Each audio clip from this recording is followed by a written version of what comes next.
नमस्कार दोस्तों, मैं यूके निराला आप सभी का स्वागत करता हूं आपके यूट्यूब चैनल निराला एडू पॉइंट में। डियर स्टूडेंट्स, आज हम लोग क्लास 10th का पद का सबसे आखिरी पाठ मेरे बिना तुम प्रभु देखेंगे, जो गोधूली भाग 2 का सबसे लास्ट पाठ है। देखिए, इस पाठ में क्या है, भक्त की महिमा का बखान किया गया है। और सभी आज से पहले आपने बहुत सारा भक्त और भगवान की बीच की कविताओं को पढ़ा होगा, परंतु ये कविताएं सबसे हटकर हैं, क्योंकि इसमें भगवान का नहीं भक्त की महत्ता का वर्णन किया गया है। तो चलिए शुरू करते हैं। पाठ 12, मेरे बिना तुम प्रभु। इसके कवि है रेनर मारिया रिल्के। पहला प्रश्न इसका, रेनर मारिया रिल्के का जन्म कब और कहाँ हुआ था? तो रेनर मारिया रिल्के का जन्म 4 दिसंबर 1875 ईस्वी में प्रग, ऑस्ट्रिया, जो अभी जर्मन में है, वहीं पर हुआ था। इनके माता और पिता का नाम क्या था? तो इनके माता का नाम सोफिया तथा पिता का नाम जोसेफ रिल्के था। इनके काव्य शैली कैसी थी? तो इनकी काव्य शैली गीतात्मक और भाव प्रबोधक थी, मतलब कि इसमें गीत जैसा लय और भावना समाहित थी। इन्हें किस चीज़ से गहरा लगाव था? तो इन्हें कला और साहित्य से गहरा लगाव था।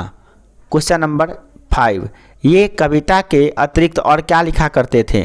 तो रेनर मारिया रिल्के गद्य, यहाँ पे गद्य ठीक से लिख लिया, ग द ध संयुक्त, गद्य को लिखा करते थे। क्वेश्चन नंबर 6, उनके द्वारा लिखित प्रसिद्ध उपन्यासों का नाम बताइए। तो उनके द्वारा लिखित जो उपन्यास है, 2 फेमस है, द नोटबुक ऑफ माल्टे और दूसरा है लॉरिट्स ब्रिज। ये दोनों के दोनों काफ़ी फेमस हैं। क्वेश्चन नंबर 7, उनके द्वारा रचित प्रसिद्ध कहानी संग्रह का नाम बताइए। तो उनके द्वारा जो रचित है वह कहानी संग्रह मुख्यतः 2 है। एक है टेल्स ऑफ ऑलमाइटी और दूसरा है इनके द्वारा लिखा हुआ ही, वह क्या है, एक ही है, tales of almighty. Question number 8, इनके द्वारा लिखित कविता का नाम बताइए।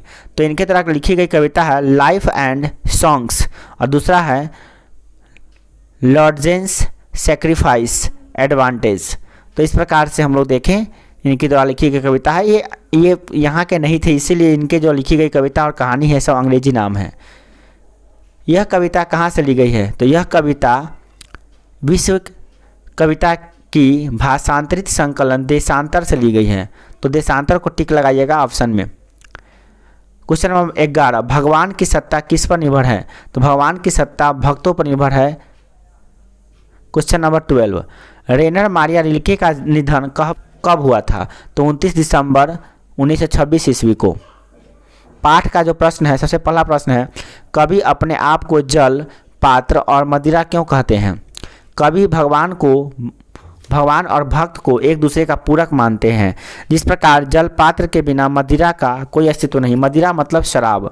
जिस प्रकार शराब को रखने के लिए ग्लास की आवश्यकता पड़ती है, बिना ग्लास के शराब को नहीं रख सकते, उसी प्रकार से भक्त के बिना भगवान का कोई अस्तित्व नहीं है। इस प्रकार कवि यहाँ जल पात्र से भक्त और मदिरा से भगवान की उपमा दिए हैं। मैं तुम्हारा भेष हूँ, तुम्हारी वृत्ति हूँ, मुझे खोकर तुम अपना अस्तित्व खो बैठोगे। ये लेखक कवि विचित्र प्रकार की बातें कर रहे हैं। वे क्या कर रहे हैं, इस पंक्ति के माध्यम से कवि रेनर मारिया रिल्के क्या बताते हैं, भक्त और भगवान का वर्णन किए हैं। यह बताए हैं कि भक्त के बिना भगवान का कोई अस्तित्व नहीं है। भक्तों को खोकर भगवान अपना अस्तित्व खो बैठेंगे, क्योंकि भगवान के महिमा का बखान करने वाला भक्त ही तो होता है। अगर भक्त ही नहीं रहेंगे तो उनका गुणगान कौन करेगा, उनके बारे में उनकी विशेषता को कौन बखानेगा। क्वेश्चन नंबर 3, शानदार लबादा किसका गिर जाएगा? तो लबादा यानी चोंगा यानी ड्रेस। तो शानदार लबादा भगवान का गिर जाएगा, क्योंकि भक्तों से ही भगवान की पहचान होती है। भक्त भगवान को प्रतिष्ठित एवं पूजनीय बनाते हैं। जब भक्त ही नहीं रहेंगे तो भगवान का क्या अस्तित्व रहेगा। क्वेश्चन नंबर 4, कवि किसको कैसा सुख देता है? तो कवि भगवान को विश्राम करने का सुख देता था, ऐसा उनकी कल्पना है। भक्त अपना सब कुछ त्याग कर ईश्वर की भक्ति करता है, जिससे ईश्वर को शांति मिलती है, ऐसा उनकी सोच है रेनर मारिया रिल्के जी की। कवि को किस प्रकार की आशंका है, स्पष्ट कीजिए। आंसर है, कवि को इस बात की आशंका है कि मेरे बिना अर्थात भक्तों के बिना भगवान क्या करेंगे, उनका यश कैसा होगा, उनका यश कैसे बढ़ेगा, उनका गुणगान कौन करेगा। सही में अगर कोई भक्त ही नहीं होंगे तो भगवान को याद कौन करेगा, उनको कौन पूजेगा, उनको कौन उनका महत्व देगा। इनका भी कहीं ना कहीं इनका भी सोच काफ़ी हद तक सही है, क्योंकि एक राजा का प्रजा के बिना क्या अस्तित्व हो सकता है। क्वेश्चन नंबर 6, कविता किसके द्वारा किससे संबंधित है, आप क्या सोचते हैं।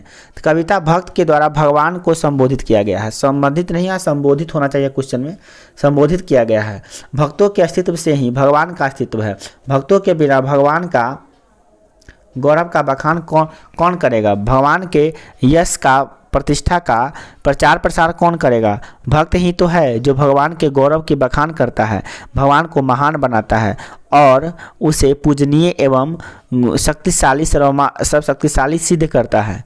तो अतः भगवान का अस्तित्व होने के लिए भक्त का अस्तित्व होना अति आवश्यक है। मनुष्य के नश्वर से जीवन की महत्ता और गौरव का इस कविता कैसा बखान करती है, स्पष्ट कीजिए।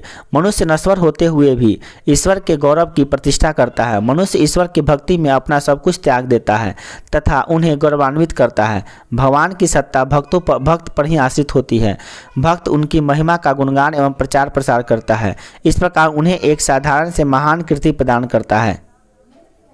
क्वेश्चन नंबर 8, कविता के आधार पर भक्त और भगवान के बीच संबंध पर प्रकाश डालिए।